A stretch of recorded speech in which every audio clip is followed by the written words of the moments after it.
ఎర్రచందనం స్మగ్లర్లకు ఉప ముఖ్యమంత్రి పవన్ కళ్యాణ్ మాస్ వార్నింగ్ ఇచ్చారు.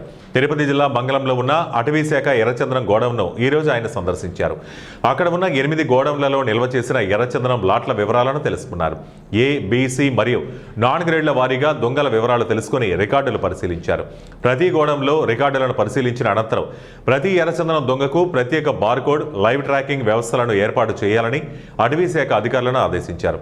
పట్టుబడిన నాటి నుంచి విక్రయమయ్యే వరకు ఒక్క దొంగ కూడా మిస్ అవ్వకుండా కఠినమైన పర్యవేక్షణ ఉండాలని తెలిపారు.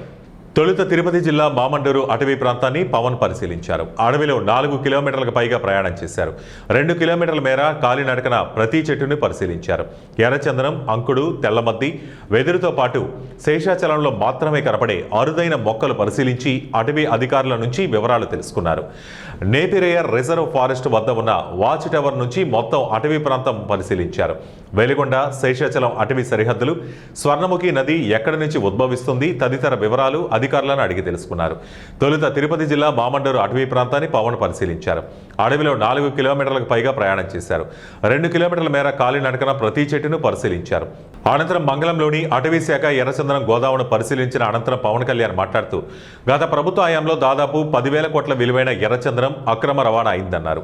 తాను బాధ్యతలు తీసుకున్న తర్వాత కర్ణాటక ప్రభుత్వంతో మాట్లాడితే దాదాపు 140 కోట్ల రూపాయల విలువైన ఎర్రచందనం వాళ్ళు పట్టుకున్నారని తెలిసిందన్నారు.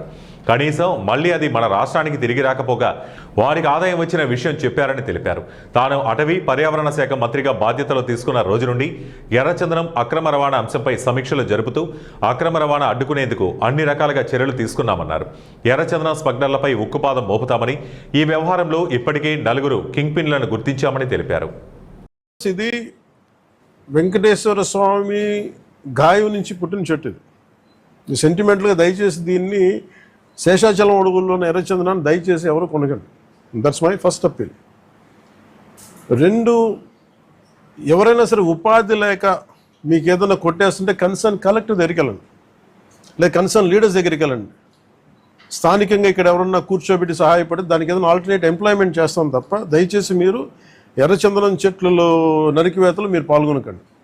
అలాగే మిగతా రాష్ట్రాల నుంచి వచ్చే వాళ్ళకు కూడా ఒక అవేర్నెస్ క్యాంపెయిన్ స్టార్ట్ చేస్తాం, తమిళనాడులో కానీ మిగతా చోట్ల నుంచి కానీ. ఆ క్యాంపెయిన్లో కూడా దయచేసి మీరు ఇక్కడికి వచ్చి దీన్ని మీరు కేసులో ఇరుకోవద్దు. అది చాలా ఫామ్గా చెప్తా ఉన్నాం. ఎడ్యుకేట్ చేస్తున్నాం, అవేర్నెస్ ప్రోగ్రామ్స్ ఇస్తూ ఉన్నాం. ఇవన్నీ అలాగే నేను అడుగుతున్నా, it's also create law and order problems.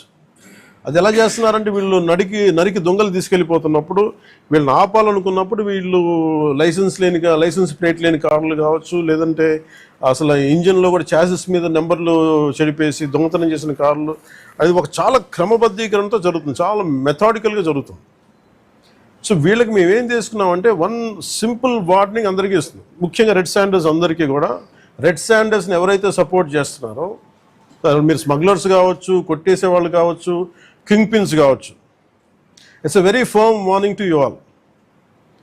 Operation Kagar లాంటిది ఎక్స్ట్రీమ్ లెఫ్ట్ వింగ్ ఎక్స్ట్రీజంనే హ్యాండిల్ చేయగలిగినప్పుడు ఈ కంట్రీ, ఒక ఐడియాలజికల్ బేస్డ్ ఉన్న వాళ్ళే కూర్చోబెట్టి కష్టమైపోతున్న లొంగిపోతున్నప్పుడు మిమ్మల్ని తాట తీసి కూర్చోబెట్టేస్తాం స్మగ్లర్లందరినీ. It's just a political will అంతే.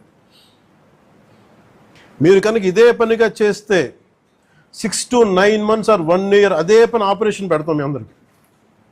మీరు స్వచ్ఛందంగా ఆపారా మంచిది, మీరు ఆపలేదా ఒక 1 year 1.5 year ప్రత్యేక special zone, special operation create చేసి మళ్ళీ ఇక రెడ్ శాండర్స్ ఎవడన్నా తిరగాలి చెట్టు కొట్టాలంటే కూడా భయపెట్టే స్థితికి మేము తీసుకొస్తాం. మేజర్ మీకు ఒక యాక్ట్ ఉంది, ఎవరన్నా సరే రెడ్ శాండర్స్ చెట్లు కొడితే వాళ్ళ ఆస్తులను కూడా సీజ్ చేయొచ్చు. ఆ అమెండ్మెంట్ ఆల్రెడీ చేస్తుంది ఫారెస్ట్ యాక్ట్లో. You have to be very very clear on that. So ప్రభుత్వం ఇంకా ఆలోచిస్తూ ఉంది తటపాయిస్తుంది, ఇంకా ఆ తటపాయింపులు లేవు. ఇప్పుడు మీకు వెరీ స్టర్న్గా, వెరీ ఫర్మ్గా చెప్తున్నాం, రెడ్ శాండర్ స్మగ్లర్స్ అందరికీ కూడా, దాంట్లో పాల్గొనే వాళ్ళు ప్రతి ఒక్కరికి కూడా it's a matter of time.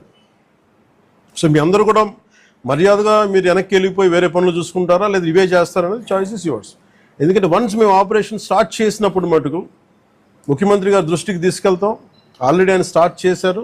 ఇవన్నీ కాకుండా మేము బోల్డ్గా నరికేస్తాం, మమ్మల్ని ఎవరు ఏం చేయరంటే ఇది ఒక ఎన్డీఏ గవర్నమెంట్, గుర్తుపెట్టుకోండి.